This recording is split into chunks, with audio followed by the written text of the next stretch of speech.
Assalamualaikum warahmatullahi wabarakatuh. Perkenalkan, nama saya Fahri Rojak. Di sini saya akan menjelaskan tentang tugas dari mata kuliah sistem jaringan. Nah, di sini saya ada di kelas ISP 1 dengan prodi informatika dan yang sebagai berikut. Dan dosennya yaitu Pak Muhammad Rihwani Saputra, Mama Kom, titik com. Ini saya akan menjelaskan tentang materi yang sudah diberikan oleh dia. Yang pertama adalah Information Semester. Nah, dalam pembahasan ini kita membahas beberapa fungsi alat dan jenis-jenis yang digunakan. Itu pembahasan pertama tentang NDFI pada network dan apa sih yang dimaksud NDFI.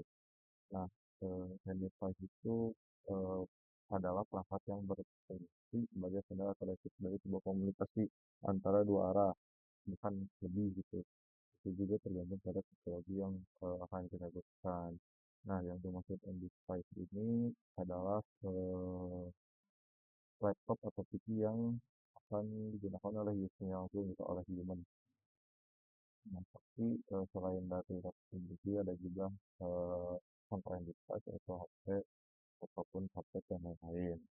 Kemudian selain device ada yang dinamakan itu network device dan network media. Nah, contoh dari network device itu adalah router, switch, hub, firewall dan masih banyak lagi itu yang lainnya. Dan dari beberapa itu memiliki jenis brandnya tersendiri gitu, ada yang dari brand Cisco, Juniper, ZTE, dan lain-lain. Kemudian network media itu contohnya. Kemudian ada network media contohnya itu seperti server, fiber optic dan wireless seperti itu, seperti kabel RJ45 dan fiber optic dan wireless itu Wi-Fi. Kemudian ada yang namanya topologi ya. Dan di topologi itu juga ada dua jenis, yaitu HLD dan HLD. Kalau HLD itu dia high level design, itu adalah gambaran umum sistem. Jadi tampilan kasar dari sistem yang akan digunakan. Nah, kemudian eh, ada juga LLD atau low level design. Itu tuh gambaran itu dari si HLD-nya sendiri. Jadi di dalam eh, HLD itu kita bisa memasukkan gambar atau jalur dari transfer A ke B lewat mana dulu gitu seperti itu. Nah, nanti di LLD-nya itu kita detailkan lagi gitu apa perangkat apa yang akan kita gunakan, terus apa yang akan digunakan, jenis kabelnya, terus jalurnya seperti itu. Dan ada juga yaitu LAN dan WAN. Apa sih itu LAN dan WAN itu? LAN itu adalah local area attack ya. Jadi jaringan yang mencakup lokal area gitu, skala kecil. Jadi seperti satu ruangan, atau rumah, atau bahkan kantor. Dan ada juga WAN, Wide Area Network. Nah, kalau Wide Area Network itu dia mencakup area yang lebih besar dari LAN, seperti eh, menghubungkan antar kota, antar negara, atau bahkan juga dunia. Eh, jadi si LAN ini itu menghubungkan LAN yang ada di titik itu di titik lainnya dengan eh, skala yang lebih besar. Cuma perbedaan dari kedua eh, LAN dan WAN ini tuh eh, yang paling fokus utamanya ya perbedaannya itu dari kecepatan kecepatan dalam pengiriman data. Soalnya kalau misalkan lokal dia kan karena kecil jadi cepat itu untuk mengalihkan datanya. Nah, kalau misalkan WAN dia kan butuh waktu gitu, butuh timing, makanya itu dari itu untuk kecepatan si pengiriman datanya akan lebih lama. Kemudian nomor dua itu ada basic switch and device configuration. Nah, ada beberapa basic configuration pada switch dan device yang sering kita gunakan. Tapi gimana gitu cara mengaplikasikan si configuration ini. Nah, kita bisa mengaplikasikan itu pada dua metode, yaitu CLI dan GUI.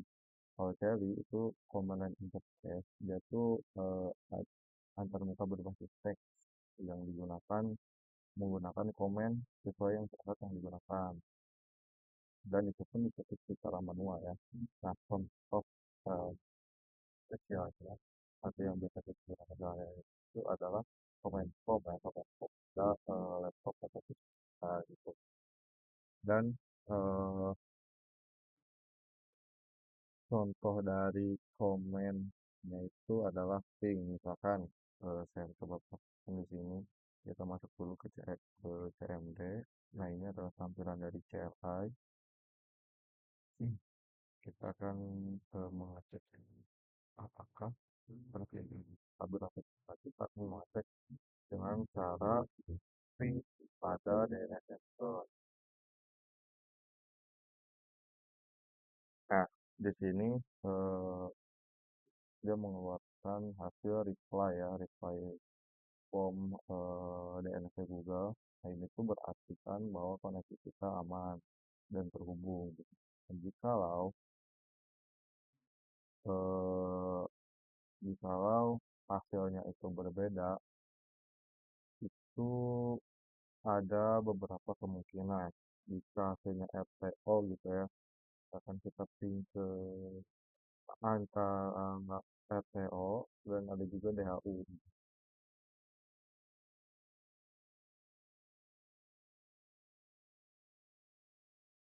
Nah, kalau misalkan RTO ditekan on, ini dia berdasarkan tidak ada koneksi ke arah 10 10 10 10. Dan kita juga tidak tahu ini IP dari siapa, gitu, apakah seperti itu. Dan juga GUI. Kalau GUI itu Graphical User Interface, yaitu antarmuka berbasis grafis itu untuk mempermudah si penggunanya untuk berinteraksi dengan sistem yang dia gunakan. Jadi contohnya itu kita ketika kita mengakses sebuah perangkat ya contohnya gitu kan sebuah perangkat ada perangkat yang bukan ada sih kita bisa menggunakan antara CLI dan GUI secara bersamaan di dalam satu perangkat karena kita mengakses perangkat firewall gitu. Nah, di situ tuh kita disuguhkan dengan tampilan frame itu untuk tampilannya itu GUI. Jadi kita akan memasukkan apa user credential si perangkat tersebut agar bisa login ke tampilan awal pada perangkat tersebut. Namun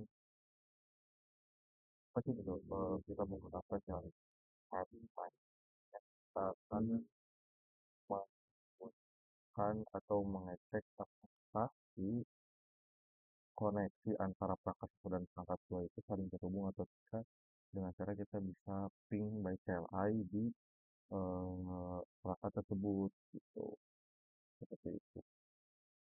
Jadi kita juga bisa mengecek beberapa hal bisa via CLI ataupun via GUI itu tergantung apa yang kita rasa seperti berikut. Ya, seperti nah tapi ada juga eh, ketika kita ingin menggunakan cara itu ada yang dinamakannya access method itu seperti kita akan menggunakan SSH atau Mostranet ataupun mengkontrol suatu perangkat. Nah, si media untuk mengaksesnya itu bisa menggunakan kabel ataupun dari aplikasinya itu sendiri. Itu misal eh, seperti itu. Nah, nah, di sini adalah contoh dari akses metode untuk menggunakan CLA ya. Eh, ini ingin menggunakan SSH atau internet ataupun konsol. Nah, di sini kita bisa meng mengedit atau men memilihnya se memilihnya dengan manual gitu, sesuai apa yang kita inginkan. Dan misalkan kita ingin SSH, ini kita akan memasukkan IP data tersebut dengan port 22 karena port 22 ini adalah port SSH ya. Kalau misalkan kita akan menggunakan kabel konsol, kita akan menggunakan CP yang serial ini. Nah, sesuai eh, port berapa yang akan kita gunakan itu, atau yang terdeteksi di laptop kita. Misalkan di sini laptop itu tuh kalau misalkan udah di kita bisa cek aja di device manager. Dicek di device manager itu kita bisa melihat pemberapa sih yang terhubung ke perangkat ke laptop kita. Kemudian yang terakhir ada telnet. Nah, sini pun ada masih banyak yang lainnya. Nah, di telnet ini kita sama caranya seperti kita memasukkan host atau IP address dari perangkat yang tertuju dengan menggunakan password juga seperti itu. Kemudian kalau konsol yaitu eh, menggunakan kabel ya, via kabel itu. Kalau konsol tersebut itu tuh digunakan biasanya apabila kita akan staging perangkat gitu. Staging perangkat itu bertujuan untuk mengecek karena mendapatkan misalkan perangkat existing atau perangkat baru gitu dari vendor, dan kita cek kembali apakah perangkat tersebut dan baik dan normal seperti itu. Seperti itu. Kemudian yang terakhir ada protokol dan model. Nah, dari sisi ini tuh menjelaskan kode model apa aja sih yang kita gunakan pada sistem. Ada beberapa sumber komunikasinya ya, yang digunakan yaitu ada yang namanya sender, receiver, dan juga media.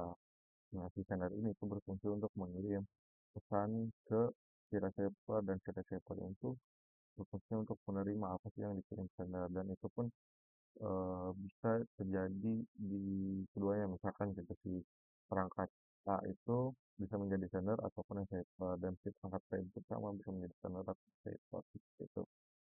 Kemudian media yang digunakan itu salah satu contohnya yaitu adalah CCTV UDP. Namun masih banyak lagi jenis yang lainnya. Nah, dari cara obrolan itu atau cara komunikasinya itu ada tiga caranya, yaitu unicast, broadcast, dan multicast.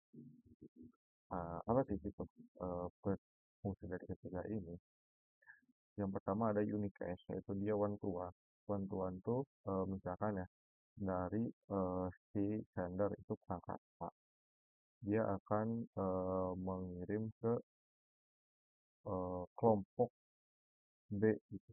Nah, karena kan si sender A ini kan sendiri ya, dan kelompok B itu banyak gitu kan. Jadi dia tuh di, bisa mengobrol dengan salah satu dari kelompok tersebut. Nah, kemudian ada yang namanya podcast, yaitu one to many. One to many itu berarti kan dia bisa terhubung dengan lebih dari satu perangkat dalam satu kelompok, tapi tidak semua gitu dalam kelompok itu. Nah, misalkan dari kelompok itu ada 5 device gitu, dia bisa berkomunikasi dengan 3, hanya 3 saja seperti itu. Kita bisa setting seperti itu. Dan yang terakhir ada broadcast. Jika broadcast, dia itu akan berkomunikasi dengan seluruh yang terhubung pada si perangkat sender. Dan si sender itu dia akan mengirimkan pesan ke semua perangkat yang terhubung dengan dia seperti itu. Mungkin sekian dari saya. Terima kasih. Mohon maaf jika ada kekurangan dan kesalahan. Wassalamualaikum warahmatullahi wabarakatuh.